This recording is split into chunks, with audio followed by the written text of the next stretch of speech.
Hey guys, welcome to my channel. అందరూ ఎలా ఉన్నారు? బాగున్నారా? ఈరోజు వీడియో ఏంటంటే స్టఫ్డ్ క్యాప్సికమ్ కర్రీ ఎలా చేయాలో చూపించేశాను.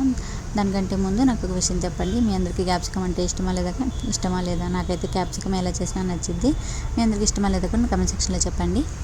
అయితే నా స్టైల్ క్యాప్సికమ్ కర్రీ ఎలా చేసానో చూసేయండి. ఫస్ట్ అయితే దానికోసం స్టఫింగ్ కోసం అయితే మనం ఒక పేస్ట్ రెడీ చేసి పెట్టుకోవాలి. దానికోసం ఒక కడాయి పెట్టుకొని దాంట్లో కొంచెం పల్లీలు, నువ్వులు అండ్ అవి వేగాక కొంచెం ఎండుమిర్చి, ధనియాలు, కొంచెం చింతపండు వేసుకొని బాగా కొంచెం ఫ్రై చేసుకోవాలి. దాని తర్వాత మిక్సీ వేసుకునేటప్పుడు అవన్నీ వేసేసి దాంట్లో కొంచెం తెల్లగడ్డలు ఉంటాయి కదా, అవి అండ్ కొంచెం సాల్ట్ వేసుకొని బాగా మిక్స్ చేసుకోవాలి. మిక్స్ చేసుకున్న తర్వాత ఆ పేస్ట్ని మనం ఫస్ట్ వీడియోలో చూపించినట్టు క్యాప్సికమ్ అయితే అట్లా పైన అది ఉంటుంది కదా, తొడిమి తీసేసి కట్ చేసి పెట్టుకోవాలి.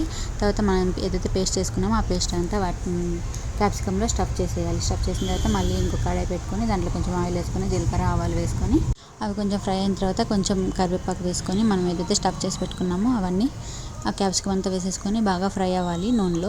అన్నట్టు చెప్పడం మర్చిపోయా, ఎండు కొబ్బరి అండ్ దాల్చిన చెక్క, లవంగాలు కూడా వేయాలి మిక్సీ వేసుకునేటప్పుడు. ఆ తర్వాత బాగా ఫ్రై అయిన తర్వాత మనం ఏదైతే పేస్ట్ చేసి పెట్టుకున్నామో దాంట్లో కొంచెం వాటర్ వేసి ఆ వాటర్ని కూడా దాంట్లో వేసేయాలి. అంతే, ఇంకా ఒక 5 minutes సిమ్లో పెడితే కరెక్ట్.